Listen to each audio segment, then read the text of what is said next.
अपने कमरे का दरवाजा खुला ही था कि फोन की घंटी बजी। हमेशा की तरह माँ का फोन था।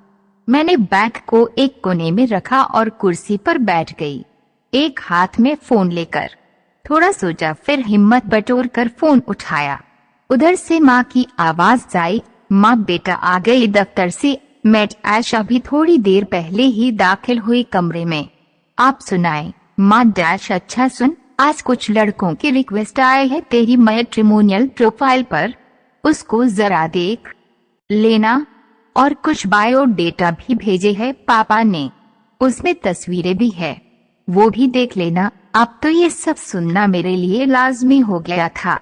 पिछले कई महीनों से यही रूटीन तो था। दफ्तर से आकर खाना खाकर मैट्रिमोनियल साइट पर अपने सपनों के डागर को ढूंढना। खैर, ये बात अलग है कि मैंने कभी उसके सपने बुने ही नहीं थे। मैं वो हूँ या शायद थी, जिसे एक सुई के नोक मात्र भी भरोसा नहीं होता किसी पर। मुझे खुद की नजरों और खुद के एहसास पर भी भरोसा नहीं था या है, पर आज ना जाने क्यों अपना गुमनाम सा हमसफर ढूंढने का भरोसा कर बैठी हूँ, वो भी इस चकाचौंध सोशल मीडिया की दुनिया में। मैं ठीक है ना? मैं खाना खाकर आपको बताती हूँ। और फिर फोन रख दिया। जल्दी जल्दी खाना खाया और बैठ गई फिर से उसी पुरानी तलाश में। मैं नहीं विश्वास करती समाज के इस रीति रिवाज पर। मुझे शादी का तात्पर्य ही नहीं समझ आया आज तक।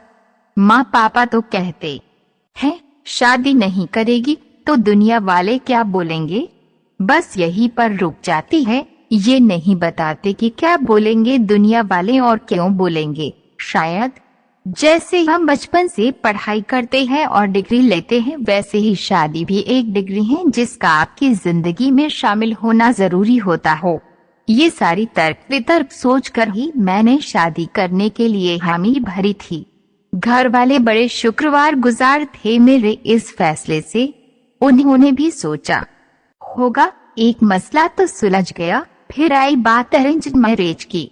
मेरी माँ ने तो अरेंज्ड मैरिज जिंदगी का ऐसा दाव है जिसके सामने आपकी सारी चालें नाकामयाब होनी है।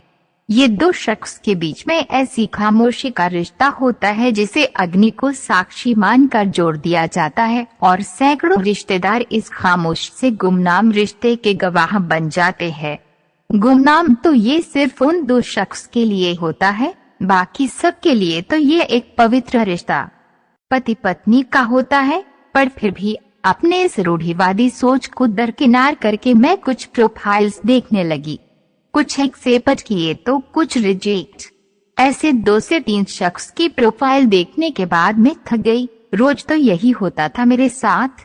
पहले खुद के मन को मारकर और बहुत सारे बेबुनियाद अरमानों को जगाकर कंप्यूटर के सामने बैठो और फिर धीरे धीरे बीतता हुआ कल का खौफ और आने वाले कल की नाउमीदी मुझे अंदर ही अंदर दबोच लेता था। मैं फिर से उस निराशा नामक दलदल में खुद को फंसी पाती थी। आज भी वही हुआ। मैंने कंप्यूटर बंद किया और अपने उन ख्यालों से युद्ध शुरू कर दिया। ऐसा युद्ध जिसका ना तो आदि पता था मुझे और ना ही अंत। मैं विचारों के कुरुक्षेत्र में पहुंची ही थी कि तभी फोन पर एक मैसेज पॉप हुआ। माँ का मैसेज था, बेटा शादी एक दिन की बात नहीं होती, ये सौदा जिंदगी भर का होता है और हर इंसान को सिर्फ एक ही मौका मिलता है ये सौदा करने का। मैसेज पढ़कर एक हल्की सी मुस्कुराहट आ गई चेहरे पर। वो खुशी नहीं थी, वो तो व्यंग्यात्मक हंसी थी खुद पर। सोचा ये अच्छा है, अभी पुरानी युद्ध खत्म नहीं हुआ कि माँ ने एक नए युद्ध का पैगाम भेज दिया। आखिर वो बोलना क्या चाहती है? जो स्पष्ट है वो सब तो मुझे भी पता है। शायद इसलिए तो मैं ये सौदा करना ही नहीं चाहती। मैं नहीं चाहती कि खुद को आज एक ऐसा छोटा सा घाव दूं जो कल को मेरी जिंदगी का सबसे बड़ा नासूर बन जाए। अभी मेरा दिल इन सारे ख्यालों से छल्ली हो ही रहा था कि तभी एक और मैसेज पॉप हुआ। मैंने देखा ये भी माँ का ही था। पापा को रिप्लाई आज रात तक जरूर कर देना। ये मैसेज पढ़ते ही मानो मेरे रगों में खून का दबाव बढ़ गया हो। मैं गुस्सा हो रही थी और शायद दुखी भी। खुद के हालात पर दया आ गई मुझे। नहीं समझ रहा था कि क्या करूं, क्या बोलूं माँ को और क्यों बोलूं उनसे। बोलना तो बहुत कुछ चाहती थी पर खुद को रोक लिया। मेरे अंदर कुरुक्षेत्र की जमीन प्यासी थी, विचारों के युद्ध की। शायद इस बार कोई गीता का उपदेश नहीं होने वाला था। युद्ध से पहले शुरू हो गया गिले शिकवे का ना रुकने वाला सिलसिला। पूछना चाहती थी माँ से, माँ अगर बायोडेटा और तस्वीर किसी इंसान के चरित्र की गारंटी देती तो आज किसी शख्स की आंखें नम न होती अपनी शादीशुदा जिंदगी की बातें करके। शायद कभी कोई शादी टूटती ही नहीं। अगर वो इस बात की गवाही देती कि उस इंसान का आज, अभी और आने वाला कल उन कुछ पंक्तियों तक ही सीमित है, तो शायद आज कोई मासूम रात के अंधेरे में अपने अकेलेपन के किस्सेदारों से नहीं बांटता। और फिर ये चंद पंक्तियां किसी के जिंदगी के कितने पन्ने ही उजागर कर पाती है। ये तो वो चंद पंक्ति होती है जो ना जाने कितने सच और झूठ पर पर्दा डालने के लिए खास तौर पर कीमती वक्त जाया करके जात किया जाता है। ये ऑनलाइन इंटरेस्ट देख के एक से बच करके भला मैं कैसे जान पाऊंगी सामने वाले शख्स को। आप कहते हो ना, देखकर बात करके ही राजी होना। माँ कुछ चंद लम्हे किसी से गुफ्तगू करके ये डिसाइड करना कि पूरी जिंदगी उसके साथ बितानी है, ये बात तो कभी मेरे हलक के नीचे ही नहीं गई। क्या इतना आसान होता है किसी अजनबी को परखना? कुछ तस्वीरें, कुछ बातें उसके और उसके घर वालों के बारे में, और कुछ फॉर्मेलिटी वाले हाई हेलो फोन पर या फिर चाय कॉफी के डेट पर। उस डेट पर जिसमें दोनों के दिमाग में घर वालों के हजारों सवाल मंडरा रहे हो। सामने वाले इंसान को जानने से ज्यादा दिमाग में ये चल रहा हो कि वापस जाकर घर वालों को क्या जवाब देंगे। बस इतनी सी चीजें। क्या सच में इतना आसान होता है? माँ जानते हो आप, अब इतना आसान नहीं होता लोगों को पहचानना। अब दुनिया बदल गया है। आपको शायद नहीं पता पर मैं जानती हूँ गलत शख्स पर भरोसा करने का दर्द, क्योंकि मेरी जिंदगी ने मुझे इसका तजुर्बा भी दिया है। था एक वक्त ऐसा जब मैं ऐसे ही किसी अजनबी पर भरोसा कर बैठी थी। उसके साथ बिताए चंद ऐसे लम्हे थे जिसको जीकर मुझे खुद से ही ईर्ष्या होने लगी थी। शक होने लगा था जिंदगी पर। कुछ वर्षों का वो रिश्ता जो मेरे ना जाने कितने मदों को बदल दिया था। उस वक्त मुझे लगा था कि मैं ये जिंदगी का खेल जीत गई हूँ। नादान थी ना मैं, जीत की जश्न भी मानने लगी थी। और अंत में हुआ वही जिसका मुझे पहले से ही डर था। मेरे नए पुराने सारे मतों को नफरत में बदलता हुआ वो मेरा बीता हुआ कल बन गया। इस घटना ने मुझे मेरे एहसास पर सवाल करने को मजबूर कर दिया। इसके बाद से मैंने खुद को नफरत के साफे में बांध रखा है। अब जी नहीं करता इसे उतारने का। आज सोचती हूँ जब मैं वर्षों में किसी को नहीं पहचान पाई तो भले ये मैट्रिमोनियल की साइट पर लिखे चंद लाइन से कैसे पहचान पाऊंगी।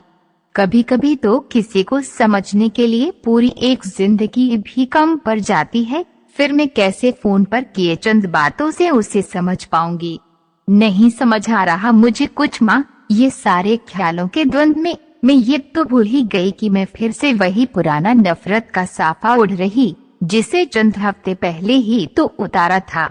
अभी चंद दिनों पहले ही तो मैंने अपने रंगरेज के लिए थोड़े से सपने बुने थे। हाँ, मेरे दिल ने कुछ अल्फाज गुनगुनाए थे जो इस नफरत से भरे थे।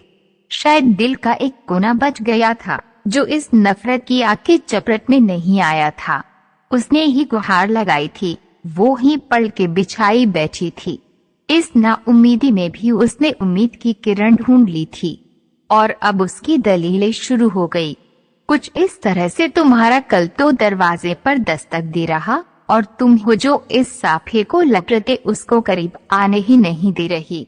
क्या एक बार कोई जेवर खराब निकल जाए तो जौहरी जेवर बनाना छोड़ देता है?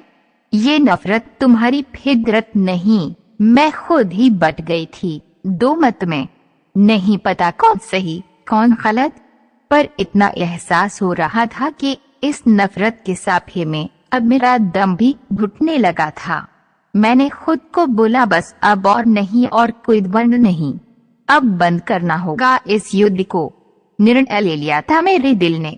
मैंने खुद से वादा किया और उससे भी वादा किया, ओ मेरे रंगरेज, वादा इस बात का कि जब भी हमारा सामना होगा उतार फेंकूंगी इस नफरत के साफा को। वादा इस बात का कि मेरा बीते कल को कभी आज का हिस्सा नहीं बनने दूंगी। वादा इस बात का कि इस बार न लूंगी तुमसे कोई वादे। वादा इस बात का कि तुम्हें आजादी रहेगी हर जिद की, चाहे वो बेतुकी ही क्यों ना हो। और वादा इस बात का कि अगर पिछली बार की तरह तुमने अपना रास्ता बदल लिया तब भी मैं ये नफरत का साफा नहीं पहनूंगी, तब भी मैं प्यार करूंगी। मैं जान गई हूँ प्यार करना तो मेरी फितरत है, फर्क बस ये रहेगा कि कल तुम थे और आज कोई नया होगा।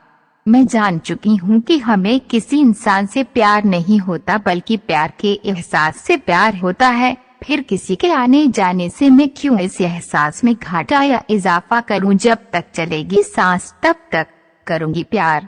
आज के युद्ध को विराम लग गया था। इस निर्णय को दिल में संजोए मैं इस उम्मीद में सोने गई कि कल फिर से इस तलाश को एक नए अज़ाम तक पहुंचाया जाएगा। दिल में ये आस जगाए जो रखना था, वादा जो किया